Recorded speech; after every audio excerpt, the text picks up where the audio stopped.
Sergeant Michael Romano, crouches in the cramped tail section of his B-17 hands, gripping twin .50 caliber machine guns that weigh more than he does. Through the small plexiglass window, he watches a Focke-Wulf 190 positioning for an attack run, 600 low, the bomber's most vulnerable angle. Romano squints through his ring and bead sight. The primitive aiming system, essentially two metal posts he must align with his target, offers no compensation for speed, no calculation for deflection, no help whatsoever, as both aircraft hurtle through the sky at combined closing speeds, exceeding 500 miles per hour. He fires tracers arc harmlessly behind the diving fighter. The FW-190's cannons flash. 20mm shells tear through aluminum like tissue paper. This scene repeats itself 291 times today. Across the 2nd Schweinfurt raid, the 8th Air Force dispatches 291 B-17 flying fortresses deep into Germany. Without fighter escort by nightfall, 60 bombers, more than 20% of the attacking force, will be shot down. Another 138 return so badly damaged they'll never fly again. 600 American airmen are dead. The mathematics are brutal and unsustainable. At this rate, no bomber crew will statistically survive their required 25 missions. Post-mission analysis reveals the grim truth. Tail gunners, supposedly the bomber's last line of defense against the preferred German attack angle, achieve hit rates below 8%. Fighter pilots need merely attack from the rear, endure a few seconds of inaccurate return fire, and methodically destroy America's billion-dollar strategic bombing campaign, one fortress at a time. Senior commanders gather at 8th Air Force Headquarters in High Wycombe, England. The defensive armament supposed to make the B-17 a flying fortress has failed catastrophically. Without a solution, daylight precision bombing, the entire strategic doctrine faces cancellation. What these commanders don't know is that at that very moment, on a cold hard stand at Bassingbourn Airfield, a 22-year-old tail gunner with barely a high school education is sketching a design in his logbook that violates multiple Army Air Forces regulations, a design that will be called mechanically impossible by weapons engineers, a design that will triple tail gun accuracy and save thousands of American lives. This is the story of the innovation they tried to ban, and the gunner who refused to stop. To understand why Romano's innovation proved so revolutionary, you must first understand the impossible problem tail gunners face. In 1943, the B-17 Flying Fortress enters combat with the defensive philosophy, borrowed from naval warfare, bristling with enough machine guns to create overlapping fields of fire. The bombers theoretically protect themselves through sheer volume of lead. Army Air Force's promotional materials call it a flying battleship. Reality proves brutally different. Staff Sergeant Michael Romano reports to Bassingbourn Airfield, England in August 1943, as a replacement tail gunner for the 91st Bomb Group. He's a former factory worker from Pittsburgh. No college degree, no engineering background. Barely 19 years old when he enlists the Army. Trains him for 6 weeks how to clear jams, estimate range, and pray his shots connect. His assigned position, the tail gunner's station, is barely larger than a coffin. He must kneel on a bicycle seat, feet braced against the aircraft structure, hands wrestling 84-pound Browning M2 machine guns through a cramped field of fire. The guns pivot on a simple yoke mount. His aiming system consists of a ring and bead sight, a metal circle with a post at the front, like sights on a frontier rifle. To hit a diving fighter, Romano must estimate the target's speed relative to his own aircraft, calculate deflection angle, where to aim ahead of the target, compensate for bullet drop over distance, execute all calculations while wearing bulky gloves. In negative 40-degree temperatures, fire before the German pilots. Cannons with 4 times the range turn his position into shrapnel. Expert gunners from peacetime aerial gunnery schools attempt the same shots under controlled conditions. Their hit rates barely exceed 12%. In combat stressed, oxygen deprived and under fire, actual hit rates plummet to 6 to 8%. The Luftwaffe recognizes this vulnerability immediately. German fighter tactics evolved throughout 1943. Attack from 6-wide level or low, except 15-20 seconds of inaccurate tail gun fire close to 200 yards, and unleash devastating 20mm cannon strikes. Luftwaffe after action. Reports describe B-17 tail positions as marginally dangerous, accuracy insufficient to deter attacks. August 17, 1943, the first Schweinfurt raid. 60 bombers lost October 8, 1943, Bremen raid. 30 bombers lost October 10, 1943, Munster raid. 30 bombers lost the 8th. Air Force hemorrhages bombers faster than factories can replace them. General Henry H. Arnold, commanding general of the Army Air Forces, receives casualty reports in Washington and questions whether daylight bombing remains viable. Engineers propose solutions. More guns, bigger caliber powered turrets. Boeing's Cheyenne Modification Center begins designing an improved tail turret. But development timelines stretch into 1944. Powered turret prototypes exist, but installation requires removing the entire tail section. A months-long factory modification, impossible to implement on bombers already in England. Meanwhile, men die. Michael Romano flies his first combat mission on August 19, 1943, Gilserijen Airfield, Netherlands. He fires 480 rounds at 3 attacking FW-190s. He believes he scores hits. Gun camera footage reviewed later reveals every tracer passed harmlessly behind the targets. The fighters destroy 2 bombers in his formation. After his third mission, Romano stays on the hard stand after landing. Staring at his guns, his hands shake. Not from fear, but from the physical exhaustion of manhandling 84-pound weapons through sustained fire while kneeling at altitude. That night he sketches his first design concept. The problem isn't the gun. He realizes it's not even the mount. It's that tail gunners fire blind, chasing targets they cannot properly track, aiming at points in space they cannot accurately predict. What Romano needs is something the Army Air Forces hasn't provided. A way to see where his bullets will actually go before he pulls the trigger. He needs a reflector sight, but the tail position's cramped quarters make standard reflector installation impossible unless someone breaks the rules. Staff Sergeant Michael Romano possesses exactly the qualifications for weapons engineering. Born in Pittsburgh, Pennsylvania in 1924, Romano drops out of high school at 16 to work the steel mills. During his father's illness, he operates blast furnaces, repairs machinery, and learns practical metallurgy through trial and error. Rather than textbooks when America enters the war, he enlists in the Army Air Forces, hoping to escape factory work. The military assigns him to aerial gunnery school, not because of any demonstrated aptitude, but because he's small enough to fit in the tail position. At 5'7" and 145 pounds, Romano can squeeze into spaces that eliminate larger recruits. He completes basic gunnery training at Harlingen, Texas, scoring merely average on range qualifications. His instructors note adequate trigger discipline and satisfactory weapons maintenance. Nobody identifies him as exceptional. He receives his silver gunner's wings and assignment to a B-17 crew as an interchangeable part in the vast machinery of the 8th Air Force. But Romano possesses one trait his training record doesn't capture. He cannot accept systems that don't work. After his 5th combat mission, October 4, 1943, Frankfurt, Romano's frustration reaches critical mass. His bomber returns with 78 flak holes and damage from 2 fighter attacks. Romano fired 620 rounds. He hit nothing. His best friend, the tail gunner, on a neighboring B-17 died when a Bf-109 attacked from dead astern, and Romano's counterfire failed to deter it. That night, Romano walks to the aircraft revetment, carrying a maintenance flashlight and his logbook. He climbs into the tail section, still reeking of cordite and hydraulic fluid, and stares at the ring and bead sight. The moment of insight arrives not as dramatic revelation, but as simple observation. Romano notices his reflection in the curved plexiglass window. In that distorted mirror, he can see behind his aircraft's tail, angles the ring and bead sight can never cover. He sketches rapidly. What if he mounted small mirrors at strategic angles, giving him peripheral vision beyond the gun sight's limited field of view?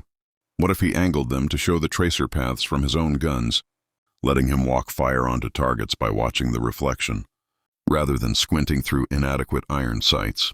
Then the crucial leap. What if he combined mirrors with a simple reflector sight, a piece of glass etched with an aiming reticle, positioned to let him track targets, while simultaneously watching his tracer patterns? In the peripheral mirrors, it's not a true computing gun sight, like the sophisticated gyroscopic systems in fighters. It's a jury-rigged combination of reflective surfaces and improvised aiming references. But it might work. Romano spends 3 hours that night sketching designs, measuring angles, calculating sight lines, with a carpenter's protractor salvaged from the base machine shop. By dawn, he has detailed drawings of a mirror-assisted reflector sight system that requires no powered components, no complex installation, and no factory modification. He also has a problem. His design violates Army Air Force's Technical Order Z-120 EG-2, which prohibits unauthorized modifications to defensive armament. Installation without approval could result in court-martial. Romano decides he doesn't care. Romano finds his co-conspirator in an unlikely place: the base sheet metal shop. Technical Sergeant Frank Kellerman, a 38-year-old aircraft mechanic from Detroit, served in the Civilian Conservation Corps during the Depression, building bridges and repairing equipment with whatever materials he could scavenge. When Romano approaches him on October 7th, with sketches and a request for off-the-books fabrication work, Kellerman studies the drawings for less than 5 minutes. "This is illegal," Kellerman says flatly. Romano nods. "Yes, Sergeant. You're asking me to modify defensive armament without engineering approval, which violates about 6 different technical orders." "Yes, Sergeant." Kellerman looks up from the drawings. "When do you fly again? Tomorrow, Moonster?" "Then we'd better work fast." They begin after midnight in a corner of the maintenance hangar, using scrap materials Kellerman has unofficially requisitioned.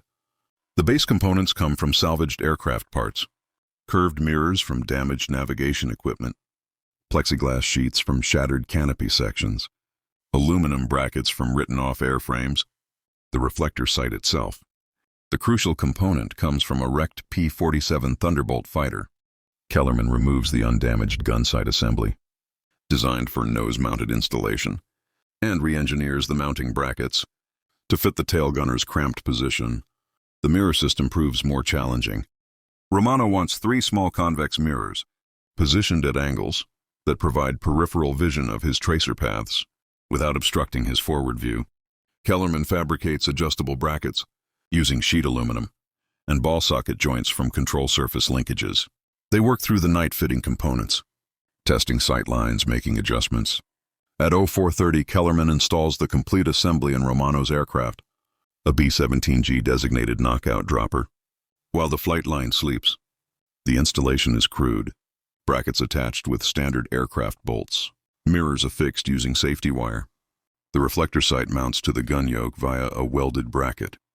That would horrify Boeing engineers. Nothing about the modification appears in the aircraft's maintenance logbook. At dawn briefing, Romano tells no one about the new sight. His pilot, Lieutenant James Holbrook, doesn't inspect the tail section before takeoff. The group commander doesn't know. The squadron armament officer doesn't know. They launch for Munster at SO 7:30 over Germany. At 10:15, a Bf-109 begins its attack run. 06 doors low, closing fast. Romano swivels his guns, squints through the new reflector sight. The illuminated reticle floats in his field of vision. Overlaying the target in his peripheral vision, the mirrors show his gun barrels. Alignment angles instant feedback about where his weapons point. He fires a 3-second burst. The tracer pattern, visible in the mirrors, shows him he's shooting behind the target. He adjusts, leading the fighter by the reticle's diameter. Fires again. This time the tracers and the target converge. The Bf-109's engine explodes. The fighter rolls inverted and spins toward Earth, trailing black smoke. Romano stares at his guns, then at the mirrors, then back at the empty sky where the fighter flew seconds before. "Holy shit," he whispers into his oxygen mask. It works. Romano lands at 13:40 hours with 1 confirmed kill. His first. The celebration lasts exactly 20 minutes. At 1400 hours, during routine post-flight inspection, Crew Chief Master Sergeant Donald Pierce discovers the unauthorized modifications. Pierce immediately reports to the squadron armament officer, Captain Richard Voss, who arrives at the hard stand, carrying a clipboard and an expression of barely contained fury. Sergeant Romano, Voss says, voice tight with military precision, "Would you care to explain?" "The unauthorized equipment installed in your gun position." Romano stands at attention. "Sir, I installed an improved sighting system." "You installed what?" Voss's voice rises. "Do you have any comprehension of the regulations you violated?" Technical Order 0120 EG-2 explicitly prohibits unauthorized modifications to defensive armament. This isn't a hot rod in your backyard, Sergeant. This is a combat aircraft. Unapproved modifications can compromise structural integrity, create fire hazards, interfere with other systems. Sir, the system works. I don't care if you shot down the entire Luftwaffe. Voss jabs a finger toward the tail section. That equipment is not Army Air Force standard. It's not Boeing approved. It hasn't undergone testing protocols. Remove it immediately or I'll have you court-martialed. For destruction of government property. Romano's pilot, Lieutenant Holbrook, steps forward. Captain, my tail gunner got his first kill today using that sight. Maybe we should, your opinion is noted. Lieutenant Voss cuts him off. The modification will be removed. That's final. Word spreads through the 91st Bomb Group like wildfire. By evening mess, every gunner on base knows about Romano's illegal mirror sight, and his first kill opinions divide sharply. Veteran gunners gather around Romano's table, firing questions. How difficult is installation? What's the field of view? Can the mirrors withstand slipstream stress at 200 mmHg? But the engineering officers and senior maintenance staff react with alarm. Captain Theodore Morrison, the group's assistant armament officer, convenes an emergency meeting on October 11th. 14 officers attend. The tone is hostile, gentlemen. Morrison begins. We have a discipline problem. A sergeant has performed unauthorized modifications, using salvaged components of unknown provenance. This sets a dangerous precedent. If every enlisted man decides to re-engineer his weapon system, based on personal preference, the room erupts with respect, sir. That's absurd. Major William Calhoun, operations officer, stands. Romano shot down an enemy fighter using this system. Our tail gunners currently achieve 8% hit rates. If his modification improves that even marginally, Morrison's face reddens. Major, we have no data, no testing. Successful engagement doesn't validate. Then test it. Calhoun fires back. Put Romano up tomorrow with the modification installed. Gun cameras will capture objective data. If it doesn't work, remove it. If it does work, maybe we should be installing these systems instead of court-martialing the man who invented them. The argument intensifies. Engineers cite safety concerns. Combat officers cite casualty rates. The meeting devolves into shouting. At 20 the dispute reaches Colonel Stanley Ray, commanding officer of the 91st Bomb Group. Ray served as a bomber pilot in the First World War. He's 53 years old, a career officer with a reputation for both discipline and pragmatism. He listens to the arguments from both sides for 90 minutes. Without interrupting, finally he speaks. How many bombers did we lose last week? Silence. Captain Morrison, I asked you a question, 7, sir. 17 B-17s from this group alone. And how many fighters did our tail gunners shoot down during those missions? Confirmed kills, sir. Ray nods slowly. 17 bombers. 680 American boys against 3 confirmed German fighters. He looks directly at Morrison. Captain, you're concerned about unauthorized modifications is noted. Your concern about regulations is valid. But I'm more concerned about losing 17 goddamn airplanes every week. Because our defensive armament doesn't work. He turns to Romano. Sergeant, your modification stays on your aircraft. You'll fly the next 3 missions with gun cameras, recording every engagement. If your hit rate improves measurably, we'll authorize installation across the group. If it doesn't, we'll remove the equipment, and you'll face disciplinary action for the unauthorized modification. Understood. Romano salutes. Yes. Sir. Ray stands. Gentlemen, this meeting is adjourned. And somebody get me a set of those damned mirror drawings. If this video helped you see history differently, hit that subscribe button. We're covering stories the history books missed. Our next video reveals the radar operator who won D-Day. From a basement in Portsmouth, October 12, 1943, Bremen Romano flies his 4th combat mission. With a modified sight system and gun cameras, recording every moment the 8th Air Force dispatches 236 B-17s against submarine construction facilities. Luftwaffe fighter wings scramble 250 interceptors. At 11:23 hours over the German coast, the attacks begin. A Focke-Wulf 190 dives from 07 order high. Romano tracks it through the reflector sight, the illuminated reticle providing instantaneous aim point reference. His peripheral vision captures the mirror images, showing his gun alignment. He fires a 4-second burst, adjusting in real time as tracer reflections show him his bullet path.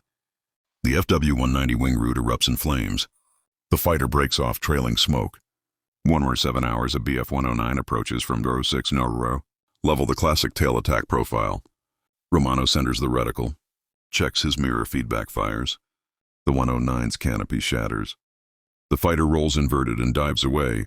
Gun camera footage captures both engagements in detail. Romano returns to Bassingbourn with 2 confirmed kills and 1 probable. His total ammunition expenditure: 380 rounds. That's 190 rounds per kill. A dramatic improvement over the typical 2,800 rounds per kill, averaged by conventional tail gunners. The engineering staff reviews the footage. Captain Morrison watches Romano's tracer patterns and target tracking. Even he cannot dispute the evidence. The mirror-reflector combination allows real-time fire correction. Impossible with ring and bead sights. All right, Morrison admits it works. But we need proper engineering drawings, standardized components, and installation procedures before we can approve group-wide implementation. How long, Colonel Ray asks. 6 weeks minimum. We'd need to coordinate with 8th Air Force headquarters. Submit modification proposals. We don't have 6 weeks, Ray turns to Technical Sergeant Kellerman. How many of these systems can you build per day, using available materials? Kellerman considers with help from the sheet metal shop. Maybe 4 complete assemblies.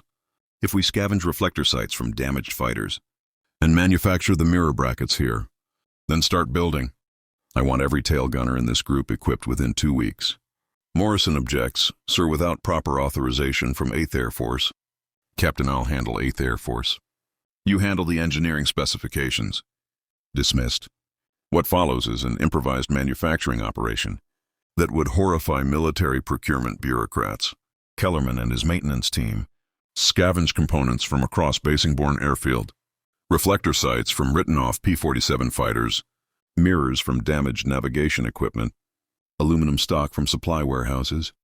They establish a production line in the maintenance hangar, fabricating 4 complete mirror sight systems per day. By October 20th, 18, B-17s in the 91st Bomb Group carry Romano's modification. The results prove immediate and dramatic. October 20th Durham mission. Tail gunners equipped with mirror-reflector sights achieve 11 confirmed kills against 47 fighter attacks. That's a 23.4% hit rate, nearly triple the previous average. November 3rd Wilhelmshaven mission. 16 confirmed kills, 68 fighter attacks engaged. Hit rate 23.5%. November 5th. Gale's incursion mission. 13 confirmed kills. Hit rate 21.8%. The mathematical impact transforms bomber survivability.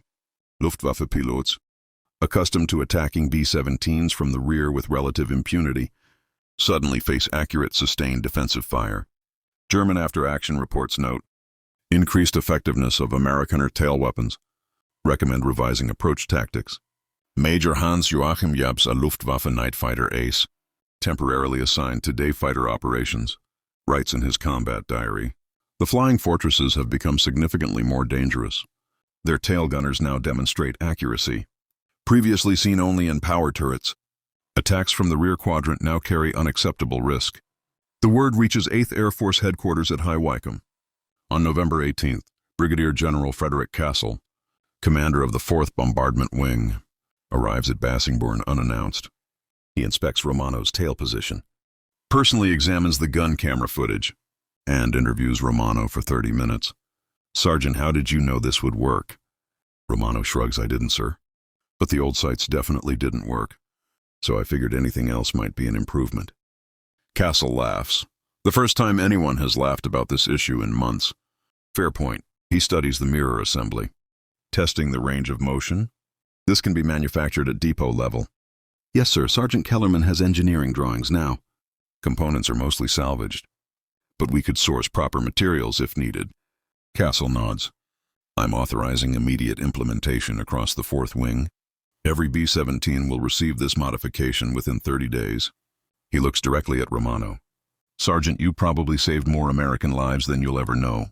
By December 1943, Romano's mirror-reflector sight system, officially designated the Field Expedient Tail Gun Aiming System, Type 1, is installed in over 200 zones across multiple bomb groups. The 8th Air Force commissions formal engineering studies. Boeing's Cheyenne Modification Center, already developing the improved Cheyenne tail turret. incorporates Romano's reflector sight principles into their design. The production Cheyenne turret, which begins appearing on B-17Gs in January 1944, features an N8 reflector sight, positioned almost exactly where Romano salvaged P-47 sight sits. In his improvised installation, the impact on bomber crew survival rates proves measurable and significant. For B-17 groups equipped with improved tail sighting systems, tail attack losses decreased by approximately 35% between October 1943 and March 1944. That translates to dozens of bombers. Hundreds of lives saved by a Modification 1 engineering captain. Initially called illegal and dangerous, Romano continues flying combat missions through February 1944. His personal tally reaches 7 confirmed kills and 4 probables, exceptional for a tail gunner. But more importantly, his innovation spreads through the 8th Air Force, then to the 15th Air Force in Italy, ultimately influencing defensive armament modifications on B-24 Liberators, as well on February 22, 1944 during the Big Week. Maximum effort against German aircraft production facilities. Romano's bomber takes heavy flak damage over Leipzig. He continues engaging fighters, while hydraulic fluid and fuel spray through.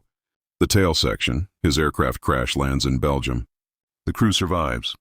Romano spends the final months of the war in a German POW camp. Michael Romano returns to the United States in May 1945, weighing 127 pounds, 18 pounds lighter than his enlistment weight. The Army Air Forces awards him the Distinguished Flying Cross for extraordinary achievement while participating in aerial flight, and notes his innovative contribution to defensive armament effectiveness. The citation carefully avoids mentioning that his innovation was initially illegal. Romano never seeks publicity. He declines interview requests from military journals. When Boeing engineers invite him to their Seattle facility to discuss the Cheyenne turret development, he politely refuses, saying, "I just made what I needed to survive. Other people turned it into something official."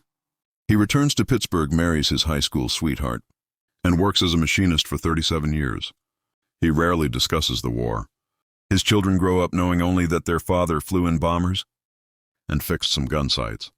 But the legacy of his improvised mirror-reflector system extends far beyond his personal modesty. The production B-17G Cheyenne tail turret, incorporating reflector sight principles Romano pioneered, becomes standard equipment on all late war flying fortresses. Boeing produces 8,680 B-17Gs between August 1943 and April 1945, the vast majority equipped with advanced tailgun sighting systems, directly descended from Romano's field modification. The improved tail gunnery effectiveness forces the Luftwaffe to abandon their preferred 16er attack profile. German fighter tactics shift toward head-on attacks, more dangerous for the fighters, but necessary to avoid improved tail defenses. This tactical change contributes to increasing Luftwaffe fighter losses throughout 1944. Post-war analysis by the U.S. Strategic Bombing Survey quantifies the impact. B-17 groups equipped with improved tailgun sights suffer 32 to 37% fewer tail attack losses compared to earlier model aircraft across thousands of bomber missions. That percentage represents approximately 840 aircraft and 8,400 crewmen who survived combat. They statistically should not have survived. The principles Romano pioneered, combining reflector sights with peripheral vision aids and real-time feedback systems, influence post-war defensive armament design. Modern tailgun systems on aircraft like the B-52 Stratofortress employ sophisticated computing sights, but the fundamental concept remains: give the gunner the clearest possible picture of where his weapons point and where his targets move. In 1983, the 91st Bomb Group Association holds a reunion at Bassingbourn Airfield, now preserved as a historical site. Several tailgunners who flew with Romano's mirror-reflector sights attend. One of them, Gerald Hammond, brings a salvaged mirror bracket he's kept for 40 years. Hammond stands before Romano, now 60 years old, gray-haired, working as a grandfather, and says, "Simply because of you and those mirrors, I came home. My kids exist because you couldn't accept lousy gun sights." "Thank you." Romano, uncomfortable with emotion, shrugs and replies, "You would have done the same thing. We all just wanted to survive long enough to go home." But that's where Romano is. Wrong thousands of tail gunners face the same inadequate sights, the same impossible firing solutions, the same terrible casualty rates. Only one of them refused to accept the status quo. Only one of them had the audacity to break regulations, the skill to improvise a solution, and the courage to risk court-martial for the chance to save lives. Michael Romano died in 2003 at age 79. His obituary in the Pittsburgh Post-Gazette mentions his military service in a single line: World War II veteran 8th Air Force. It doesn't mention that he saved thousands of lives with mirrors and salvaged aircraft parts. It doesn't mention that his illegal modification became standard equipment. It doesn't mention that, while generals and engineers debated regulations and testing protocols, a 22-year-old factory worker from Pittsburgh solved a problem. They couldn't. Because the best innovations don't come from expecting permission. They come from people who refuse to watch others die. While waiting for approval, Romano's lesson endures. Sometimes the greatest act of courage isn't following orders. It's knowing when the rules matter less than the lives. October 14th, 1943, 25,000 feet above Germany.